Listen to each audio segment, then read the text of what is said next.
ওম নমঃ শিবায়। নমস্কার বন্ধুরা। আজকের এই বিশেষ আলোচনায় আমরা এমন এক সত্য নিয়ে কথা বলবো যা আপনার জীবনের সমস্ত দুঃখ, কষ্ট এবং অপেক্ষার অবসান ঘটাতে পারে। আমরা অনেকেই জীবনের চরম সংকটের মধ্যে দিয়ে যাই। মনে হয় চারদিকে শুধু অন্ধকার, কোনো আশার আলো নেই। আমরা মহাদেবের কাছে প্রার্থনা করি, কিন্তু মনে হয় তিনি শুনছেন না। কেন এমন হয়? মহাদেবকে পাওয়ার আসল পথ কোনটি? কেন তিনি আমাদের এত পরীক্ষা নেন? আজকের এই ভিডিওটি শেষ পর্যন্ত দেখলে আপনি আপনার জীবনের সমস্ত কেনর উত্তর পেয়ে যাবেন। ১. শিব ও শক্তির মিলন, কষ্টের গুরুত্ব। আমরা যখন যন্ত্রণায় থাকি তখন আমরা মহাদেবকে প্রশ্ন করি, প্রভু, আমিই কেন? কিন্তু আমরা ভুলে যাই, মহাদেব স্বয়ং নীলকণ্ঠ। তিনি জগতের বিষ পান করে নীলকণ্ঠ হয়েছিলেন।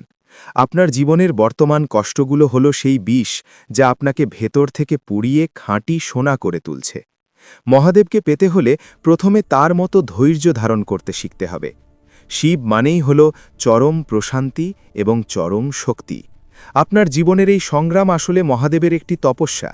তিনি দেখতে চান আপনি আপনার লক্ষ্যের প্রতি কতটা অবিচল।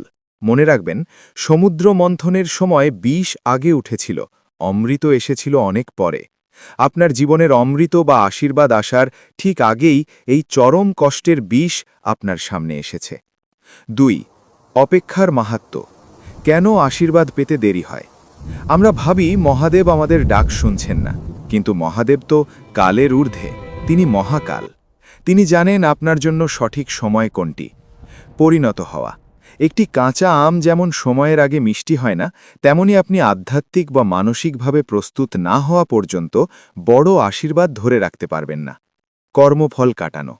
অনেক সময় আমাদের পূর্বজন্মের বা বর্তমানের কিছু ভুল কর্মের ফল ভোগ করতে হয়।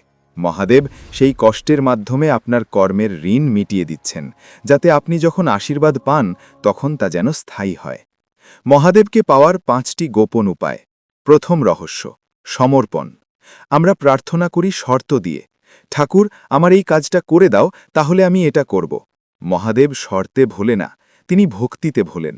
আপনার সমস্যাগুলো তার চরণে ছেড়ে দিন। বলুন, প্রভু, আমি আর পারছি না, এখন থেকে আমার ভার তোমার। যেদিন আপনি মন থেকে সব ছেড়ে দিয়ে তার ওপর ভরসা করবেন, সেদিনই মিরাকেল বা অলৌকিক ঘটনা শুরু হবে। দ্বিতীয় রহস্য, বৈরাগ্য এবং কর্ম। মহাদেব শ্মশানে থাকেন, আবার তিনি হিমালয়েও থাকেন। এর অর্থ হল আসক্তি ত্যাগ করা। ফল কি হবে তা নিয়ে চিন্তা না করে নিজের কাজটা করে যান। যখন আপনি ফলের আশা ছেড়ে দিয়ে কেবল মহাদেবকে খুশি করার জন্য কাজ করবেন, তখন মহাদেব স্বয়ং আপনার সারথি হবেন। তৃতীয় রহস্য, পঞ্চাক্ষরী মন্ত্রের শক্তি। ওম নমঃ শিবায়। এটি কেবল একটি মন্ত্র নয়, এটি মহাবিশ্বের আদি শব্দ। ন মানে পৃথিবী, ম মানে জল, শি মানে অগ্নি, বা মানে বায়ু এবং য় মানে আকাশ। এই মন্ত্র জপ করলে আপনার শরীরের 5টি উপাদান শুদ্ধ হয়। দিনে অন্তত 108 বার এই মন্ত্র জপ করুন। এটি আপনার চারপাশে একটি সুরক্ষা কবচ তৈরি করবে। চতুর্থ রহস্য, জীব সেবা বা service to living beings. Mahadev হলেন পশুপতি, তিনি সমস্ত জীবের অধিপতি। আপনি যদি কোনো ক্ষুধার্তকে অন্ন দেন বা কোনো অবলা প্রাণীর সেবা করেন, তবে আপনি সরাসরি মহাদেবের সেবা করছেন। মহাদেবকে মন্দিরে খোঁজার আগে মানুষের আর্তনাদ শোনার চেষ্টা করুন। পঞ্চম রহস্য, ধ্যান এবং মৌনতা বা মেডিটেশন অ্যান্ড সাইলেন্স। মহাদেব মানেই স্তব্ধতা। দিনে অন্তত 10 মিনিট চোখ বন্ধ করে বসুন, নিজের নিঃশ্বাসের দিকে নজর দিন। যখন আপনার বাইরের কোলাহল বন্ধ হবে, তখনই আপনি ভেতরের সেই পরমেশ্বরের কণ্ঠস্বর শুনতে পাবেন। চরম সংকটে মহাদেবের উপস্থিতি বুঝবেন কিভাবে? যখন আপনার মনে হবে আর কোনো পথ নেই, ঠিক তখনই মহাদেব কোনো না কোনো রূপে সাহায্য পাঠান। কখনো কোনো অচেনা মানুষের উপদেশের মাধ্যমে, কখনো হঠাৎ আসা কোনো সুযোগের মাধ্যমে। যদি আপনার মনে হয় চারদিকের দরজা বন্ধ হয়ে যাচ্ছে, জানবেন মহাদেব আপনাকে সেই ঘর থেকে বের করে এক বিশাল প্রাসাদে নিয়ে যাওয়ার প্রস্তুতি নিচ্ছেন। তিনি যখন কিছু কেড়ে নেন, জানবেন তিনি তার চেয়েও শ্রেষ্ঠ কিছু দেওয়ার জন্য হাত খালি করছেন। একটি ছোট্ট গল্প, বিশ্বাসের পরীক্ষা। একবার এক ভক্ত পাহাড় থেকে পড়ে যাচ্ছিল। সে একটি গাছের ডাল ধরে ঝুলে রইল এবং মহাদেবকে ডাকতে লাগল। মহাদেব আকাশবাণী করলেন, বৎস, যদি আমার ওপর বিশ্বাস থাকে তবে ওই ডালটি ছেড়ে দাও। ভক্তটি ভয় পেল এবং ডালটি ছাড়ল না। পরদিন দেখা গেল ভক্তটি মৃত অবস্থায় ঝুলে আছে, অথচ তার পায়ের মাত্র 2 ফুট নিচে সমতল ভূমি ছিল। শিক্ষা: আমরা যখন আঁকড়ে ধরি তখন আমরা ঈশ্বরকে বাধা দিই। বিশ্বাস করে ছেড়ে দিন, তিনি আপনাকে পড়তে দেবেন না।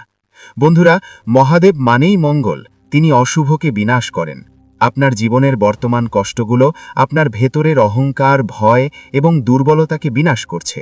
ধৈর্য হারাবেন না। আপনি যখন এই ভিডিওটি দেখছেন, সম্ভবত এটিও মহাদেবের একটি সংকেত যে আপনার ভালো সময় শুরু হতে চলেছে।